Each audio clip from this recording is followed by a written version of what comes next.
evening. I am Josephine Oluyole. Reading with me is Temitope Olubodun, bringing you Newscope, our daily news program of in-depth reports, interviews, and commentaries. First, the highlights. President Tinubu sacks finance minister. Federal government files 13-count charge against accused coup plotters. Oyo government tax estate agents on professionalism. U.S. President Trump accuses Iran of violating truce. Now the details. President Bola Tinubu has approved a minor reshuffle of the Federal Executive Council, removing the Minister of Finance and Coordinating Minister of the Economy, Oluyole, and the Minister of Housing and Urban Development, Ahmed Dangiwa, from their cabinet positions. A statement on Tuesday by the Special Advisor, Media and Publicity to the Secretary to the Government of the Federation, Yomi Odunuga, said the development was contained in a memo signed by the Secretary to the Government of the Federation, George Akume. According to the memo, Taiwo Oyedele has been appointed as the new Minister of Finance and Coordinating Minister of the Economy. Also appointed is Dr. Mustafa Dama as Minister Designate for Housing and Urban Development. The memo directed the outgoing ministers to complete handover processes to their respective successors or supervising officials. The federal government has filed a 13-count charge before the Federal High Court in Abuja against 6 individuals, including 2 retired senior military officers and a serving police inspector, over an alleged plot to wage war against Nigeria and commit acts of terrorism. The defendants, retired Major General Muhammad Ghana, retired Naval Captain Erasmus Victor, Inspector Ahmed Ibrahim, Zekari Humoru, Buka Goni, and Abdulkadir Sani, are scheduled to be arraigned on Wednesday, April 22, before Justice Joyce Abdul Malik. Also listed in the charge, but said to be at large, is the former Minister of State for Petroleum Resources, Temitope Olubodun. The charge, filed by the Office of the Attorney General of the Federation and signed by the Director of Public Prosecutions, Rotimi Oyedepo, SAN, accuses the defendant of offenses ranging from treason and terrorism to failure to disclose security intelligence and money laundering linked to terrorism financing. The prosecution alleged that the defendant conspired in 2025 to level war against the state to overpower the President of the Federal Republic of Nigeria, an offense punishable under Section 37, subsection 2 of the Criminal Code. The federal government further alleged that the defendant had prior knowledge of a planned treasonable act involving one Colonel Muhammad Al-Hassan Mahaji and others, but failed to alert authorities. The National Drug Law Enforcement Agency, NDLEA, says it has recorded another major breakthrough in its ongoing crackdown on drug cartels. A federal high court sitting in Port Harcourt has granted an interim forfeiture order on 17 containers loaded with illicit opiates valued at over 33.6 billion naira. The NDLEA Director of Media and Advocacy, Femi Babafemi, disclosed this in a statement today. He said the containers were intercepted at the Port Harcourt Ports Complex in One, Rivers State. Reacting to the developments, the Chairman and Chief Executive Officer of the NDLEA, Brigadier General Muhammad Marwa, retired, described the forfeiture as a major blow to the financial operations criminal networks involved. The Kaduna State High Court has adjourned the bail hearing of former Governor Nasir El-Rufai to the first week of June 2026. Justice Darius Kobo moved the date after proceedings in the ongoing case in which the former governor is facing multiple charges bordering on alleged financial crime and abuse of office filed by the Independent Corrupt Practices and Other Related Offences Commission. Speaking after the court session, counsel to the former governor, Ukpon Hakpan, faulted the repeated adjournment of the bail hearing, describing it as politically motivated. Supporters of the former governor also gathered outside the courtroom as proceedings were held under tight security. The presidency has dismissed growing criticism, downplaying the efforts of the Nigerian Armed Forces, insisting that troops have recorded significant successes in the ongoing fight against terrorism, banditry, and other criminal activities across the country. In a statement today, Special Advisor to the President on Information and Strategy, Bayo Onanuga, said recent security operations across multiple theaters demonstrate that the military is steadily degrading criminal networks even as personnel continue to make sacrifices to keep Nigerians safe. He noted that while isolated incidents of insecurity often dominate public discourse, they tend to overshadow the consistent gains being made by troops in the field. The presidential aide called on Nigerians to support and appreciate the military, emphasizing that sustained public confidence and cooperation are critical to consolidating security gains and restoring lasting peace nationwide. Nigerian military announced its plan to reintegrate over 700 repentant terrorists who have undergone rehabilitation under Operation Safe Corridor. The program coordinator, Yusuf Ali, has made a statement that has garnered reactions from the public. In his analysis, Olamiposi Ishola assesses the step taken by the federal government. Around 2016, Nigeria embarked on the reintegration of bandits in the northwest, specifically in Sokoto and Zamfara, which later developed into a formal and widely publicized policy of amnesty for integration that was vigorously pursued starting in 2019 with Zamfara State at the forefront. The initiative seeks to motivate bandits to lay down their arms in exchange for vocational training, although this approach has frequently been met with controversy and instances of rearming. At the Deradicalization, Rehabilitation and Reintegration Center in Gombe, coordinator of the program, Yusuf Ali, dismissed assertions during the facility tour clients were being recruited into military institutions. He emphasized that the primary focus remains on deradicalization and preparing individuals for peaceful reintegration into society. In reaction to this development, Dr. Gbemiga Bamidele, a communication scholar, and Elder Banji Ogundele, chairman of the League of Veteran Journalists of your state, emphasized that the reintegration of repentant bandits into society has never achieved any positive results. Honestly, I think it is a very wrong step. And it's a sort of promotion of, it's like we are progressing in illegality, erroneously, in impunity, and all sorts of negative things like that. But anyway, what do you expect from a society, a country that made a law? Somebody that did this must be killed. Is somebody that does this is sentenced to death, and eventually you have so many people that have been sentenced to death more than 30 years ago, and the executive, they are just watching them. So my view both things to the family of the victims that they killed or did dastard act to before they were sentenced to death, that they will come back. I think it is absolute nonsense. I see it as a travesty of justice. How can you say a bandit who has blood in his hand is now repentant, is now coming back to the society? Nobody does that. Why is the rule of law? Why is the rule of law? Why do you have laws then? If somebody has been caught killing other people, I want you to rehabilitate that person back to society. He can never repent, he will go again and do more. The respondents also identify a potential path forward. Let them face the law. How can you will integrate somebody who killed my brother into the society where I am? You will bring them back. So what do we do? We will now be doing work together. Anytime, each and every time I see him, I just feel like revenging on him. So I think it should not be considered. Anybody who has sinned, let him face the penalty. If a cause are there, let them send them to the cause, and if they should be killed, then let them be killed.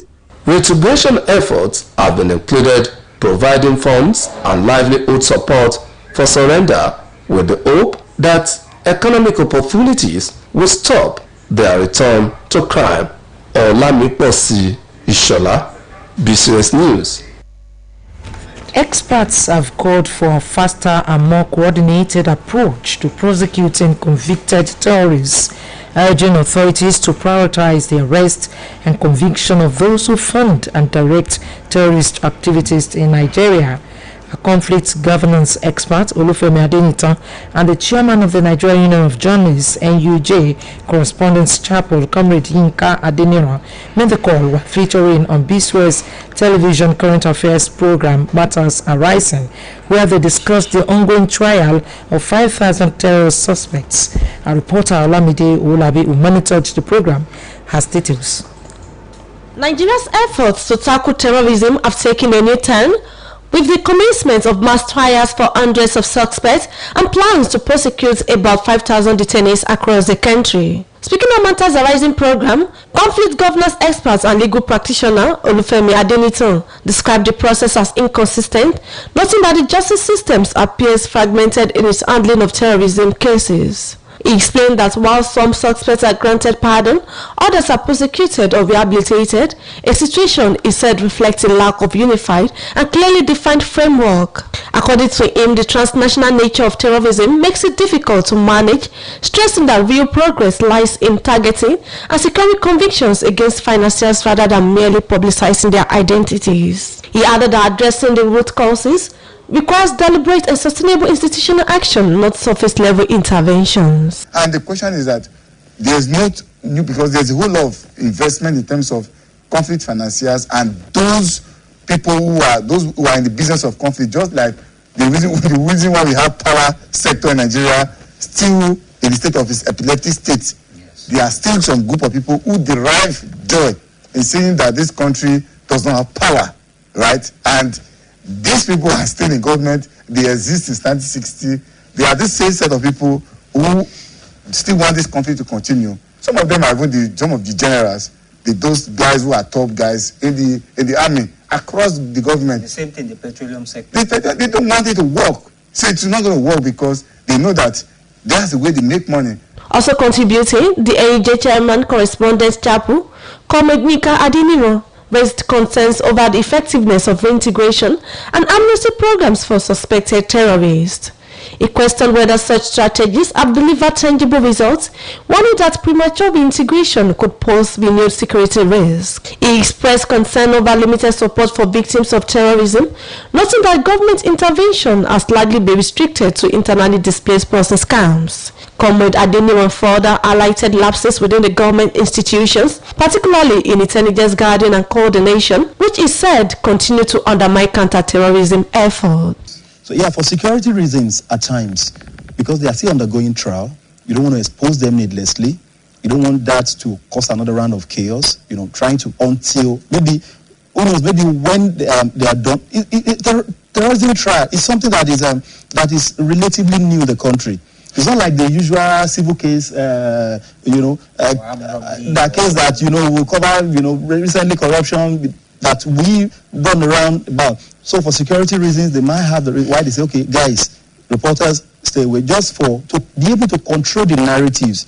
Both experts agreed that strengthening the judicial system is critical and called for appointment of more specialized judges and increased manpower to ensure timely and effective prosecution of terrorism-related cases. Olamide Olabi, BCOS News.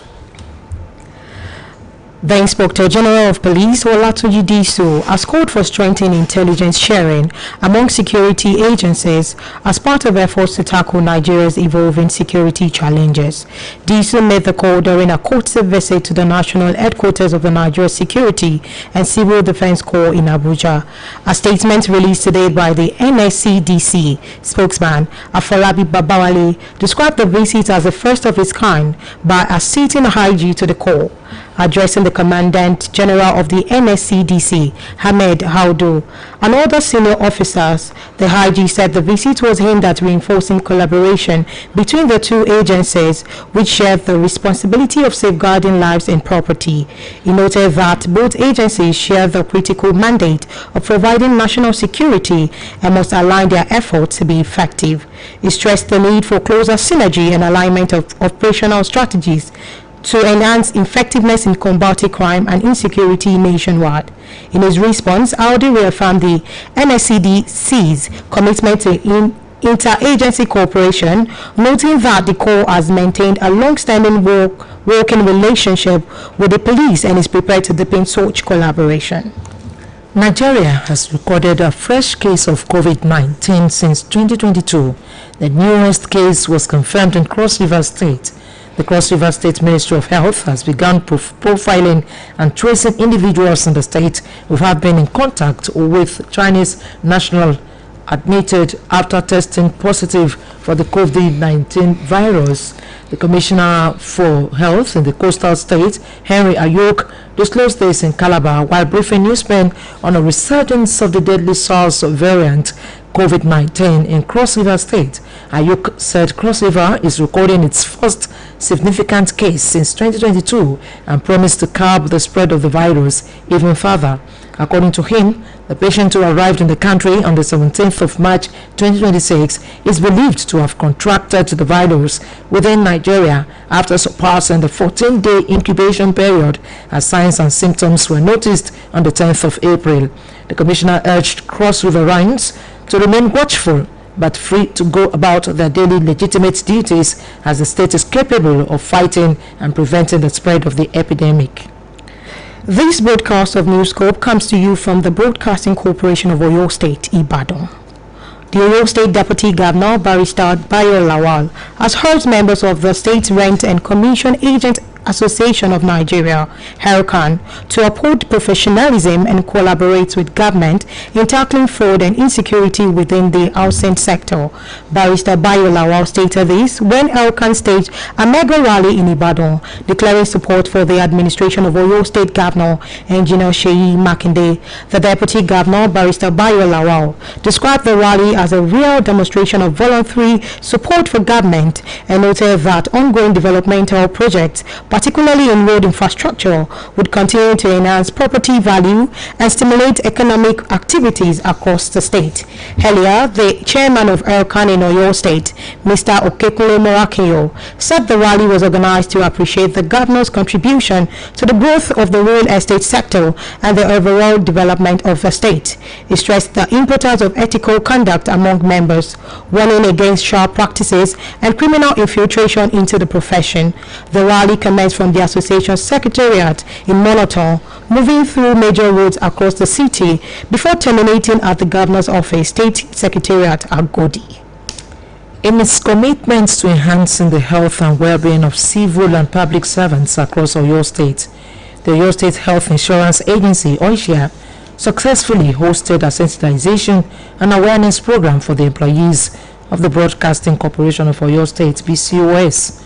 The program centered on innovative developments and projects intended to increase access to quality healthcare through insurance coverage. The Executive Secretary of OISHIA, Dr. Oluyole, emphasized the significance of prioritizing workers' health and assured that the scheme's funds would be managed effectively to improve the corporation's health center.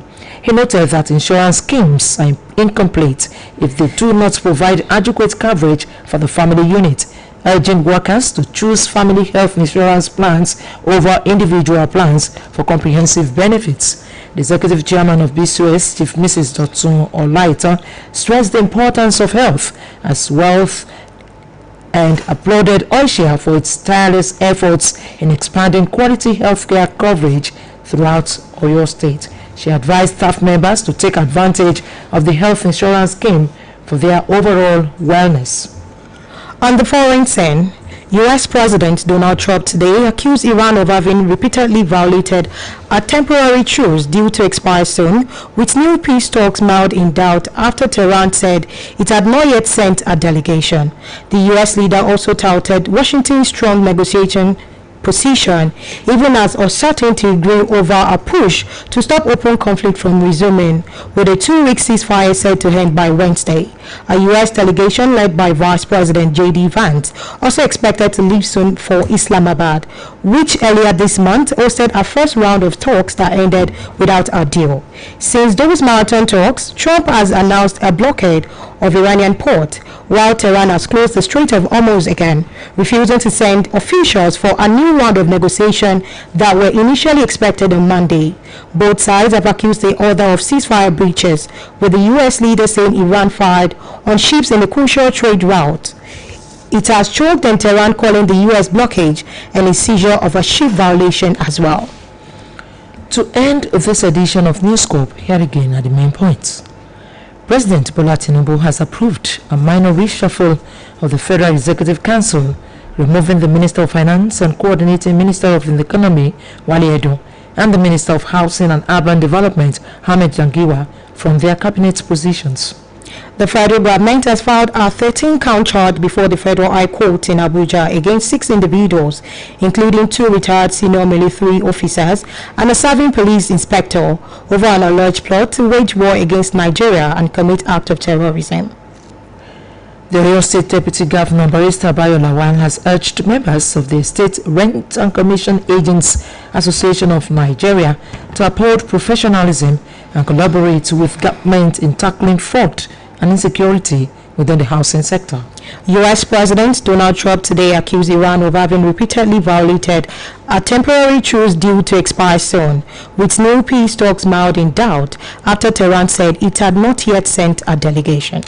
And that's all from Newscope Desk for now. It was packaged by Kehinde Adeyemi and delivered by Temitope Olubodun and Josephine Oluwabumi. Thanks for listening. Do not forget to tune in for the Yoruba version at 8 p.m. Good evening.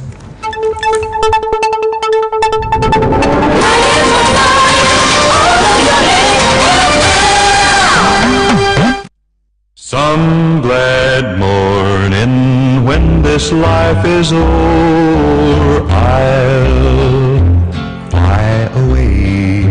It is true that the departure of a loved one is painful, unbearable, most especially a caring, kind, and accommodating person. To God be the glory. This was exactly what happened on Friday, the 17th of April 2026, when our sister, colleague, associate, a Yoruba newscaster on BCOS Radio and Television and a Deputy Director, News and Current Affairs Department, Mrs. Adebukola Rachel Akintade, answered the home call to glory at the age of 54. Burial arrangements for Mrs. Adebukola Rachel Akintade are as follows. Thursday, 23rd April 2026, service of songs at BCOS Christian